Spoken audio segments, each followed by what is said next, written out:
Bonjour à tous et bonjour precious lady et precious men évidemment parce que vous êtes aussi des perles précieuses. Alors aujourd'hui j'aimerais nous parler des langages de l'amour. Les langages de l'amour, vous pouvez vous dire mais depuis quand l'amour a un langage? Pour celles qui aiment lire les livres qui parlent des relations, du couple, de la famille, vous allez vous rendre compte qu'en réalité le langage de l'amour d'une personne à une autre change considérablement. Un exemple tout simple. Un enfant qui a besoin d'affection de la part de ses parents va réclamer cette affection complètement différemment. Je m'explique. Vous avez des enfants qui auront besoin en fait que vous jouez avec eux, que vous soyez là, que vous partagez chaque instant qu'ils vont faire. S'ils sont en train de faire un Scrabble, que vous venez faire le Scrabble avec eux, jouer aux cartes avec eux, leur langage d'amour à eux, c'est que vous passez du temps avec eux et que vous investissez ce temps avec eux. Donc un enfant de ce type-là, si vous ne passez pas du temps avec lui, votre enfant aura l'impression que vous ne l'aimez pas. Alors que c'est pas que vous ne l'aimez pas, c'est juste que vous l'aimez mais différemment. Parce qu'on a tous un langage d'amour qui est complètement différent d'une personne à l'autre. Et c'est vraiment important parce que si on ne comprend pas la notion de langage d'amour, on ne la comprendra pas dans la notion de couple, mais aussi dans la notion de famille. Parce qu'on est tous tellement différents et chacun de nous montre son amour à l'autre complètement différemment. Et en tant que parents, même si je le suis pas encore, en tant que parent, on aime ses enfants, chaque parent aime ses enfants, sauf que chaque parent va montrer son amour à son enfant de manière complètement différente. Et l'enfant qui, par exemple, a un langage d'amour, comme je viens de le dire, par rapport justement au temps, par rapport au fait de passer des temps de qualité avec son parent, si cet enfant-là, justement, ne retrouve pas cette valeur-là avec son père ou avec sa mère, il aura l'impression qu'on ne l'aime pas bien, qu'on le couvre de cadeaux, bien que les parents lui disent tous les beaux mots les plus gentils au monde, parce qu'ils ne feront pas justement cette appréciation, qui passeront pas du temps avec lui, cet enfant-là va se sentir mal aimé parce que tout ce qu'il voudra en fait c'est juste qu'on passe du temps avec lui et pas qu'on lui offre. Donc normalement nous avons 5 langages d'amour. Et je vous les lister. Les 5 langages d'amour sont celles. Nous avons les paroles valorisantes. Ça, ce sont les personnes vraiment qui sont sensibles aux mots qu'on dit. Ce sont des personnes qui, comme vous allez remarquer, sont des personnes qui ont tendance tout le temps à encourager les autres, à dire tu es belle, ah cette robe te va bien, waouh c'est un beau discours, qui ont toujours tendance à dire des bonnes choses en fait. Donc ce type de personne aura tendance à ce que attendrait justement de votre part que vous les encouragez, que vous les appréciez tout simplement quand ils font des bonnes choses et tout. Et en fait, quand vous avez une personne qui est parole valorisante, cette personne-là, justement, aura du mal lorsque vous serez tout en train de la casser, de lui mettre du casser dessus dans le dos, en fait. Elle aura du mal, tout simplement, parce qu'elle a été créée comme ça et qu'elle est sensible, justement, à ce langage d'amour. Donc, toute absence de ce langage d'amour, ou même pire, tout ce qui va à l'encontre de son langage d'amour, justement, va davantage frustrer la personne et va la faire se sentir mal aimée. Donc, voilà. Ça, c'est concernant les paroles valorisantes. En dehors des paroles valorisantes, nous avons des cadeaux. En fait, chacun est différent et il y a des personnes qui, pour montrer leur affection, ont tendance à offrir des cadeaux. Ça peut être 1, 2, ça peut être des cadeaux qui valent cher, ça peut être des cadeaux qui valent pas si cher que ça peut être des cadeaux qui sont d'une grande somme ou pas, peu importe. En fait, derrière le cadeau, la personne va le voir comme une marque d'attention, d'affection et même plus comme une marque pas de respect, mais de je tiens à toi. Parce que le cadeau, c'est pas le cadeau en lui-même, mais finalement, c'est la signification qu'il y a derrière. Le fait de se dire, j'ai pensé à toi, donc je t'ai pris ce cadeau-là. Et ça aura plus de valeur que tout, finalement. Donc, quand c'est une personne qui, justement, aime les cadeaux, elle aura tendance à offrir des cadeaux aux autres, en fait. Et c'est vraiment aussi simple pour observer autour de vous.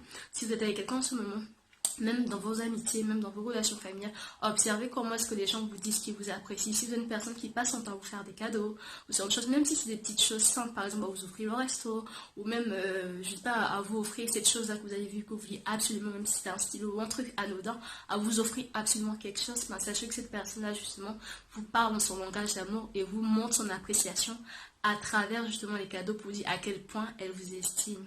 Donc, voilà. Donc, je continue. Après, nous avons vu les paroles valorisantes, nous avons vu les cadeaux. Il y a aussi les temps de qualité. C'est ce que je vous disais comme premier exemple.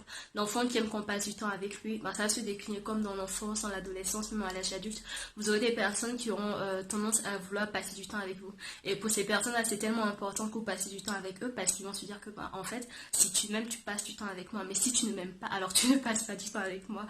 Et souvent, on retrouve ça justement. Donc, c'est important aussi d'observer, de voir si votre ami votre fiancé, votre copain, votre époux, ou bien même vos parents sont des personnes comme ça, parce que c'est important de donner aux autres ce dont ils ont besoin et pas ce qu'on pense qu'ils ont besoin ou ce que on voudrait recevoir. Parce que malheureusement, l'être humain a tendance à donner aux autres ce qu'il aimerait recevoir au lieu de donner aux autres ce qui leur correspond. Et c'est pour ça que souvent il y a des amalgames, des frustrations, des incompréhensions, parce que finalement on donne à l'autre ce qu'on aimerait avoir au lieu de lui donner ce dont il a besoin. On aura beau couvrir de cadeaux une personne qui n'est pas sensible à son langage d'amour, pour elle ça ne voudra rien dire, pour elle ce serait comme si en fait bah ça veut rien dire, au contraire.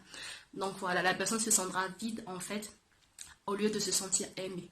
Donc nous avons vu les cadeaux, les paroles valorisantes, les temps de qualité. Donc c'est important que vous passiez des temps de qualité avec cette personne-là, que vous passiez du temps, même si c'est 5 minutes, même si c'est 10 minutes, juste tous les deux. Et surtout, pour ce type de personnes, évitez les téléphones, les smartphones, la télé, tout ce qui est connecté. Parce qu'une personne qui est privilégiée, qui privilégie les temps de qualité, est une personne qui a besoin d'avoir toute votre attention. C'est une personne qui a besoin justement de votre temps et que vous lui montrez que vous prenez du temps pour elle et qu'elle est suffisamment précieuse et importante à vos yeux pour passer du temps avec elle, pour rigoler, pour discuter de tout et de rien sans regarder votre téléphone toutes les 5 minutes. Donc vraiment faites attention aussi à ça. Donc je vais vous citer, nous avons vu les cadeaux, les temps de qualité, les paroles valorisantes, il nous en reste 2. Nous avons des personnes qui seront sensibles au toucher. Le toucher physique dans le sens où vous avez des personnes, je ne sais pas si vous avez vu dans votre entourage, mais j'avais une amie comme ça qui sont très très câlins. Ce sont des personnes mais qui vont vous montrer leur attachement par le fait d'être touchés, soit par des câlins, soit dans le fait de vous prendre par la main ou juste vous toucher l'épaule. Ça sera des personnes qui vont toujours chercher le contact en fait, pas parce que c'est malsain, mais parce que ces personnes en ont besoin. Et ça je l'ai vu en travaillant avec les enfants. Vous allez voir des petits garçons qui vont tout le temps être en train de s'embêter, se charrier, se pousser et tout le temps vraiment vous allez voir ils vont se charrier, mais vraiment vous allez dire mais qu'est-ce qui se passe, est-ce qu'ils s'aiment pas? Mais en fait, la plupart du temps, lorsque les petits garçons passent leur temps à se pousser et tout, en réalité, ils sont en train d'exprimer leur besoin d'être touchés. Parce que l'enfant, à un certain âge, a certains besoins et certains enfants ont vraiment besoin d'être touchés, d'être câlinés. Et on a fait cette expérience à l'école, justement, des enfants qui passaient tout le temps à bousculer et tout. Ces enfants ont passé la journée à les poursuivre dans l'école, à leur faire des câlins, à les prendre par la main, juste à les toucher tout simplement de manière correcte, évidemment. Et en fait, on réalisait que ces enfants-là, la tension descendait et ils étaient moins en train d'embêter les autres, moins en train de pousser. Et donc, si vous avez des enfants qui sont dans ce style-là, ou même vous avez des enfants que vous gardez qui sont dans ce style-là, faites une stratégie qui marche absolument. Dites-lui que chaque fois qu'il aura envie d'embêter les autres, de pousser, qu'il vienne vous faire un câlin. Et c'est ce que j'ai fait et je peux vous dire que ça marche. Et on a vu les cadeaux, les paroles valorisantes, les temps de qualité, le toucher physique et le 5e sont les services rendus. Donc vous aurez une personne qui aura tendance à rendre des services. Je sais pas moi, imaginez que vous avez un souci là en ce moment, vous savez vraiment pas comment faire. Vous devez aller chercher des clés, je ne sais pas jusqu'à où et tout. Et vous cherchez dans votre répertoire une personne qui peut vous aider en fait. Et une personne qui aura cette capacité là justement d'être sensible à ce langage d'amour là, aura tendance à dire il n'y a pas de souci, moi j'y vais, même si c'est à des milliers de kilomètres, je vais y aller. Je vais t'aider, je vais faire ce qu'il faut. Je serai présent et je vais t'aider en fait. Donc la personne va essayer de vous rendre des services qu'en temps normal, elle ne vous rendrait pas en fait. Quand je dis en temps normal, pas parce que la personne n'est pas gentille ou quoi que ce soit, mais tout simplement parce que cette personne est sensible à ce langage d'amour.